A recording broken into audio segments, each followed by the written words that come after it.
सोहन के पास सिर्फ आधा बीघे जमीन थी, जिस पर सोहन और उसकी बीवी कुसुम सब्जी उगाकर बाजार में बेचते थे और अपने घर का गुजारा करते थे।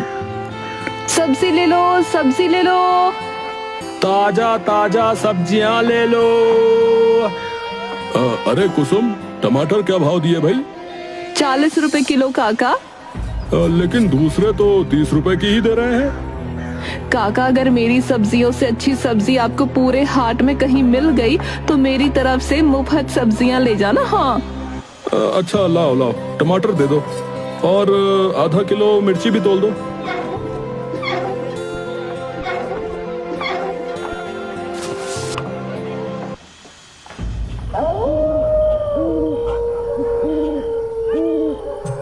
सोहन और कुसुम दोनों रात को घर पर आते हैं। कुसुम खुश होते हुए पैसे गिन रही थी। अरे क्या हुआ, आज तो बहुत खुश लग रहे हो। अरे खुश क्यों ना हूँ माँ जी, आज तो सब्जियाँ अच्छी बिक गईं। वो तो भला हो रतन सेठ का, जिन्होंने अपने कुएं में से पानी लेने के लिए हाँ कर दी, नहीं तो हमारा कुआं तो सूखा ही पड़ा है। हाँ कुसुम, अब क्या करें, जैसी जिसकी किस्मत। वैसे एक बात बताओ, तुम ऐसा क्या जादू करती हो खेत पर जो इतनी ज्यादा और अच्छी सब्जियां उगती हैं? रतन सेठ ने अपने यहाँ इतने नौकर चाकर लगा कर रखे हैं, पर फिर भी उनकी सब्जियां तुम्हारे जितने नहीं उगती। हाँ, अरे तो क्या सिर्फ मैं ही मेहनत करती हूँ हमारे खेत पर? आप भी तो करते हो। ये तो हम दोनों की मेहनत की कमाई है। आप ऐसे ही मुझे सारा श्रेय देते रहते हो। अरे लेकिन मैं तो इधर उधर मजदूरी भी करने चला जाता हूँ, लेकिन सब्जियों का पूरा ध्यान तो तुम ही रखती हो ना। कब खरपतवार हटानी है, कब खाद डालनी है, ये सब तो तुम ही ध्यान रखती हो। हाँ बेटा, बात तो तूने पते की कही। बहू जैसी सब्जी तो पूरे गांव में कोई नहीं उगा पाता। बताओ बहू, ऐसा क्या जादू करती हो जो इतनी अच्छी सब्जियां होती हैं? वो मैं क्या जानूं। अब बातें बंद करो और चलो मैं खाना लगा देती हूँ और माँ को भी खिला देती हूँ।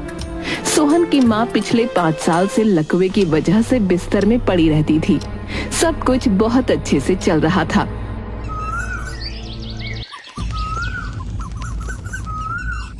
कुसुम, कुछ दिनों से सब्जियों का काम अच्छा चल रहा है। हाँ, और ये देखिए, मैंने कुछ पैसे भी बचा कर रखे हैं। मुसीबत के समय पर काम आएंगे और माँ जी का इलाज भी तो करवाना है। ये पैसे हमें काम आ जाएंगे। बातें करते हुए दोनों घर जाते हैं।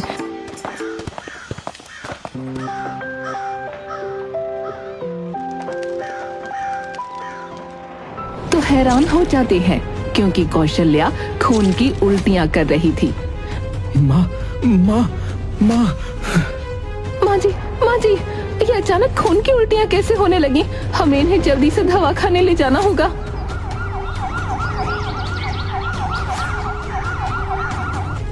डॉक्टर साहब, देखिए हमारी माँ को क्या हुआ है।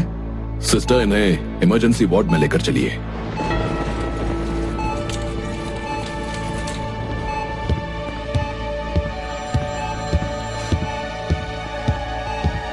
डॉक्टर साहब, मेरी माँ को क्या हुआ है? इन्हें सिरोसिस है। अगर तुरंत ऑपरेशन नहीं हुआ तो कुछ भी हो सकता है। डॉक्टर साहब, आप कुछ भी कीजिए, लेकिन मेरी माँ को बचा लीजिए। अब देखिए, ऑपरेशन करना पड़ेगा और उसमें 10 से 12 लाख रुपए लगेंगे। ये सुनकर कुसुम और सोहन दोनों हक्के बक्के रह जाते हैं। क्या 12 लाख रुपए? ठीक है डॉक्टर साहब, आप ऑपरेशन की तैयारी कीजिए। हम कैसे भी करके पैसे जमा कर लेंगे। कुसुम, हम इतने पैसे कैसे जमा करेंगे? कैसे जमा करेंगे? आप फिक्र मत कीजिए, हम दोनों मिलकर कैसे भी पैसे जमा कर लेंगे। और वहाँ से निकल जाते हैं। वैसे सेठ जी के यहाँ जाकर थोड़ी मदद क्यों नहीं मांग लेते? हमें जल्द से जल्द माँ जी के ऑपरेशन के लिए पैसे जमा करने होंगे। हाँ, हाँ तुम ठीक कहती हो। मैं सेठ जी के यहाँ जाकर मदद मांगता हूँ। सोहन रतन के यहाँ पहुँचता है। अरे सोहन, क्या हुआ? परेशान लग रहे हो?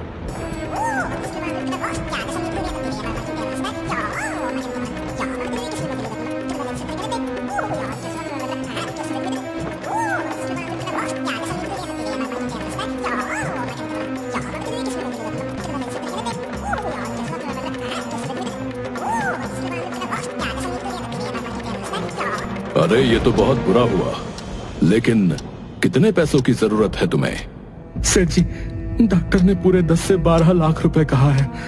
आप मेरी मदद कर दीजिए, मैं थोड़े थोड़े करके आपके पैसे लौटा दूंगा सेठ जी। सोहन और रतन की सारी बात उसकी पत्नी मीना सुन रही थी। अजी सुनिए। जरा रुकना, मैं आया।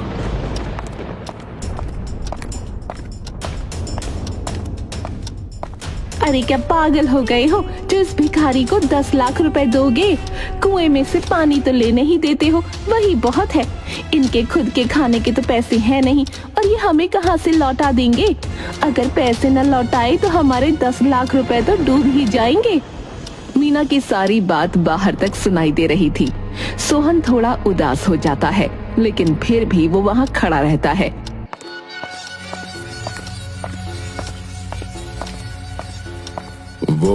वो सोहन क्या है ना कि इतने पैसे आजकल घर में कौन रखता है भाई। और तुम्हें तो पता ही है इस बार फसल भी थोड़ी कम ही हुई है, तो मैं तुम्हारी मदद नहीं कर सकता भाई।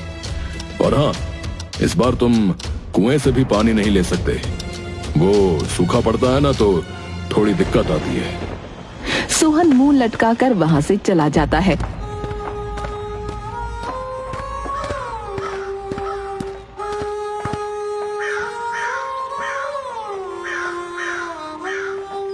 क्या हुआ? क्या कहा सेठ जी ने? सेठ जी ने मदद करने से मना कर दिया। अरे कोई बात नहीं, आप दिल छोटा मत कीजिए। ये लीजिए, मेरे सारे गहने आप बेच आइए और माँ का इलाज करवा दीजिए। गहने तो हम फिर भी खरीद लेंगे।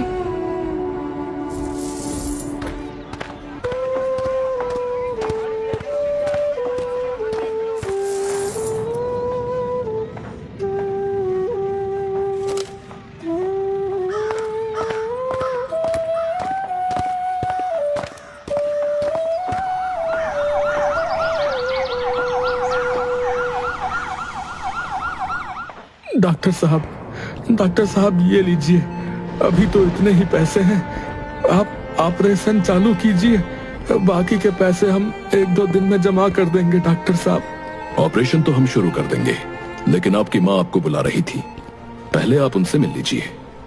सोहन और कुसुम दोनों कौशल्या के पास जाते हैं।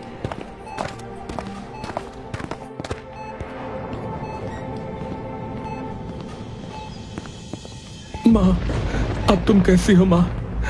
हमने पैसे जमा कर दिए हैं, अब डॉक्टर साहब तुम्हारा ऑपरेशन कर देंगे और तुम फिर से ठीक हो जाओगी माँ। अरे बेटा, तुम मेरे लिए ऐसे ही दौड़ रहे हो।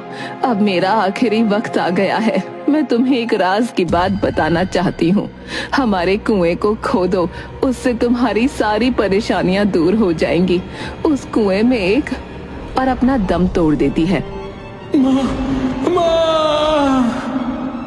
कुसुम और सोहन दोनों रोने लगते हैं।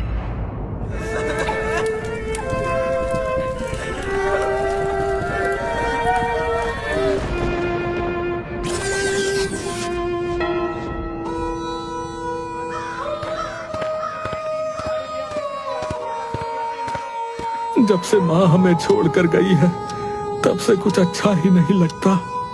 वैसे आपको याद है जब माँ जी ने अपना दम तोड़ा था, तब कुआं खोदने के बारे में कुछ कह रही थी। लेकिन ऐसा क्या होगा कुएं में? कहीं ऐसा तो नहीं कि कुआं खोदने से पानी मिल जाएगा?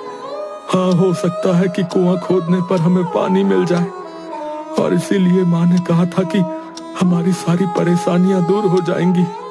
हम उसे और ज्यादा भी खोदेंगे, कभी ना कभी तो उसमें से पानी आएगा ही। ठीक है, एक बार कोशिश कर लेते हैं।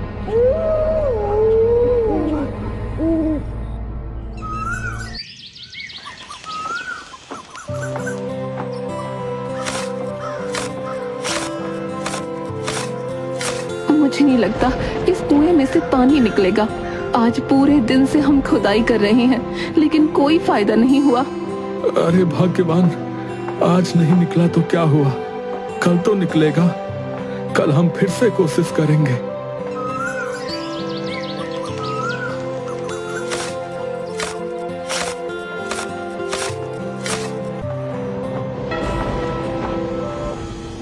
अजी 3 दिन हो गए हैं, लेकिन कुएं में से एक बूंद पानी ना निकला और मेरी सारी सब्जियां भी खराब हो गई हैं।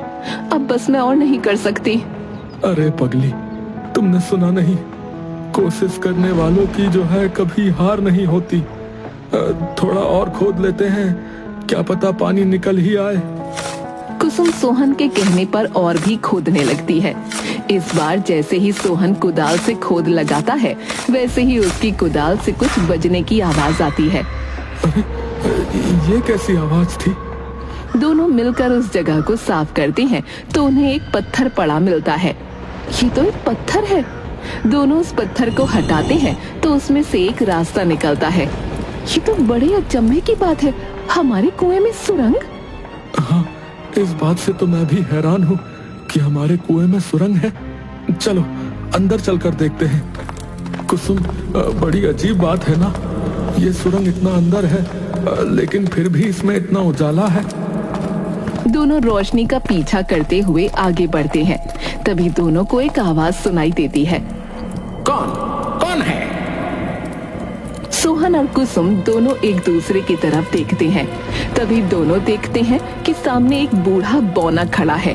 कौन हो तुम दोनों और यहाँ तक कैसे पहुँचे?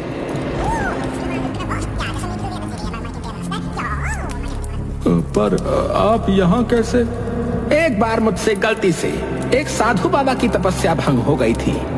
उन्होंने गुस्से में मुझे श्राप दे दिया और मुझे बहुत ज्यादा बदसूरत बना दिया था। सभी गांव वाले मुझे मारने के लिए मेरे पीछे ही पड़ गए थे। तब तुम्हारे पिता ने मेरी मदद की थी और मुझे यहाँ रहने की जगह दी। तब से मैं यहीं पर हूँ। तो आप अभी तक जिंदा कैसे हैं? यहाँ पर कैद रहकर मैंने बहुत ध्यान किया है और अपने आप पर नियंत्रण कर लिया है। माँ ने आखिरी वक्त में कुएं को खोदने के लिए कहा था और कहा था कि इससे तुम्हारी सारी समस्या दूर हो जाएगी। वैसे मैं तुम्हारी मदद कर सकता हूँ।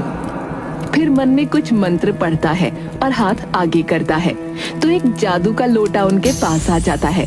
ये लो, इस लोटे में जादुई जल है। तुम इस जल को हाथ में लेकर कुछ भी मांगना और फिर उसमें इस जल को छिड़क देना, तो ये जल तुम्हारी इच्छा पूरी कर देगा। हाँ, लेकिन याद रखना, लालच में कोई चीज मत मांगना, क्योंकि अगर लालच में आकर तुम कुछ भी चीज मांगोगे तो उसका हमेशा उल्टा ही परिणाम होगा। और फिर बौना वहाँ से गायब हो जाता है। एक तो कुएं के अंदर सुरंग, ऊपर से उसमें बौना, वो भी न जाने कब से इसमें कैद था। मुझे तो ये सब बहुत अजीब लग रहा है। वो सब तो ठीक है, लेकिन अभी यहाँ से बाहर चलो। चलो। दोनों कुएं से बाहर निकलते हैं। वैसे क्या ये पानी सच में जादुई है? एक काम करते हैं, हम एक बार इस पानी को छिड़क कर देख लेते हैं। हाँ, तुम सही कह रही हो कुसुम।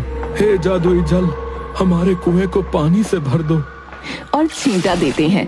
देखते ही देखते कुआं पूरा पानी से भर जाता है। कुसुम और सोहन दोनों देखकर बहुत ही हैरान हो जाते हैं। अरे, ये कुआं तो सच में भर गया। हाँ, सच में, सच में। तो क्या ये हमारी सूखी हुई सब्जियों को भी फिर से ताजी बना सकता है?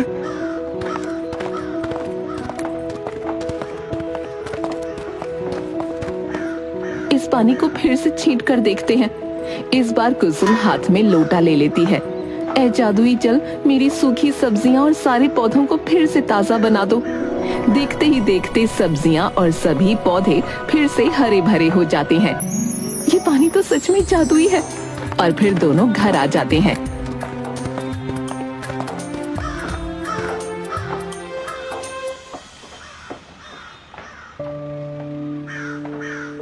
वाह वाह, ये तो कमाल हो गया। ये सब इस जादुई जल की वजह से ही हुआ है। आज तो हमें एक ही दिन में कितनी सारी खुशखबरियां मिल गई। आज का दिन तो सच में बहुत अच्छा है।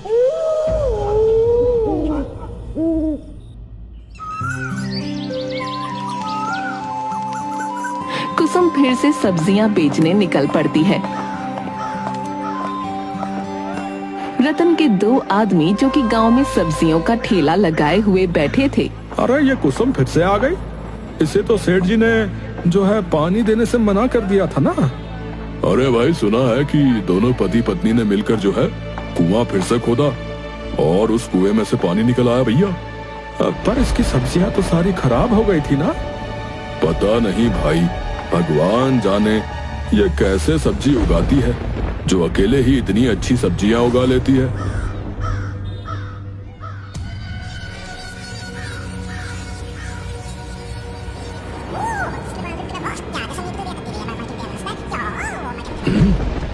ये कैसे हो सकता है?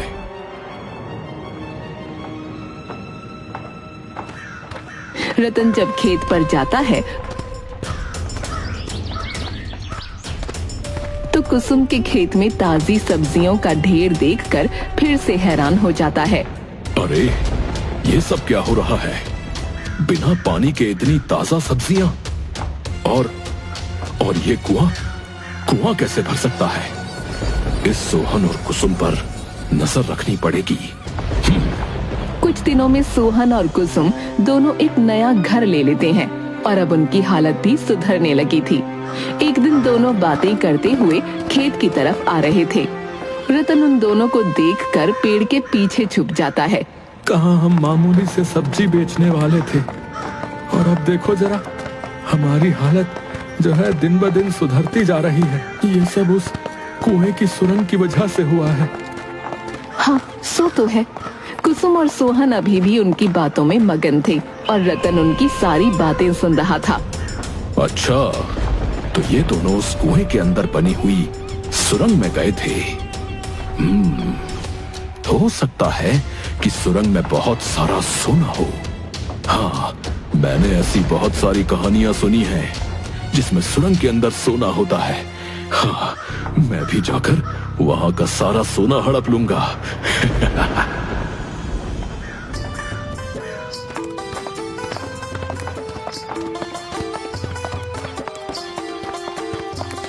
हाँ, अब मैं इस कुएं के अंदर जाकर सुरंग से सारा सोना ले आऊंगा।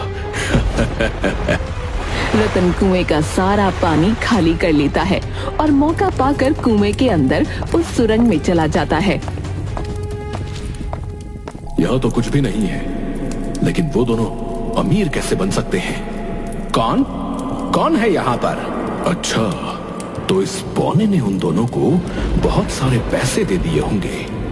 मैं भी इस पौने से पैसे मांगूंगा। कौन हो तुम? मैं रतन। क्यों आए हो यहाँ पर? और तुम्हें यहाँ आने का रास्ता किसने बताया? उससे तुम्हें क्या? मुझे भी सोना दे दो। मुझे पता है कि कुसुम और सोहन दोनों तुम्हारी ही वजह से अमीर बने हैं। अच्छा, तो ये सिर्फ सोहन और कुसुम को देखकर यहाँ आया है। इसका मतलब ये बहुत ही लालची इंसान है और भविष्य में उन दोनों को नुकसान भी पहुंचा सकता है। मुझे इसे मजा चखाना पड़ेगा। ए बोने, तू मुझे सोना देता है या नहीं? अच्छा, तो तू उस चरण दास का बेटा है। उसने मुझे यहाँ रहने के लिए मजबूर किया था। आज मैं तुझसे उस चरण दास का भी बदला लेकर रहूंगा। बौना कुछ मंत्र पढ़कर दोनों हाथों को आगे बढ़ाता है। उसके साथ साथ रतन भी हवा में उड़ जाता है। अरे अरे अरे अरे, ये क्या कर रहे हो तुम? अरे अरे अरे, मुझे नीचे उतारो। अरे मुझे नीचे उतारो भाई। तुम्हारे पिता ने मुझे यहाँ रहने के लिए मजबूर किया था और तुम भी लालच की वजह से यहाँ पर आए हो और कुसुम और सोहन को नुकसान पहुंचा सकते हो। मैं तुम्हें ऐसे नहीं छोड़ सकता। अरे अरे, मुझे छोड़ दो। मैं कहता हूँ मुझे छोड़ दो, छोड़ दो। फिर बौना दोनों हाथों को एकदम से नीचे करता है, जिससे रतन अचानक गिर जाता है। मैं तुम्हें छोड़ूंगा नहीं। मैं तुम्हें छोड़ूंगा नहीं। और बौने की तरफ दौड़ने लगता है। मैं तुम्हें छोड़ूंगा नहीं। फिर बौना भी उसे बहुत दौड़ाता है और रतन के पैर पकड़कर उसे गिरा देता है। अब आया ना मजा बच्चों? सोना चाहिए था तुझे, है? छोड़ दो मुझे, छोड़ दो, छोड़ दो मुझे। बौना कुछ मंत्र पढ़ता है तो उसके सामने एक पतीले में पानी आ जाता है। फिर बौना रतन की गर्दन पकड़कर उस पतीले में डाल देता है और बाहर निकालता है। ऐसा वो बहुत बार करता है। इस वजह से रतन बहुत परेशान हो जाता है। मुझे माफ कर दो, मुझे छोड़ दो, मैं तुम्हारे आगे हाथ जोड़ता हूँ। अब मैं दूसरों के पैसों पर तो क्या, मैं अपने पैसों पर भी नजर नहीं डालूंगा। मुझे छोड़ दो। अब समझ आया ना? और वैसे भी मुझसे माफी मांगने से कुछ नहीं होगा। तुम जाकर सोहन और कुसुम से माफी मांगो। हाँ, ठीक है, लेकिन अभी मुझे जाने दो।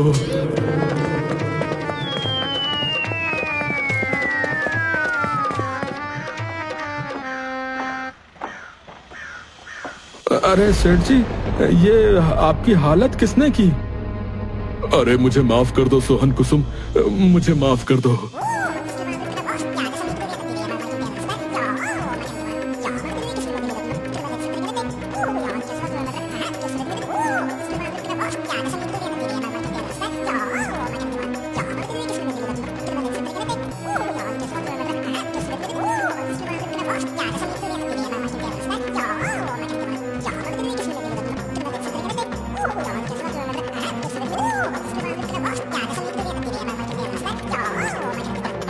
Ha ha ha ha!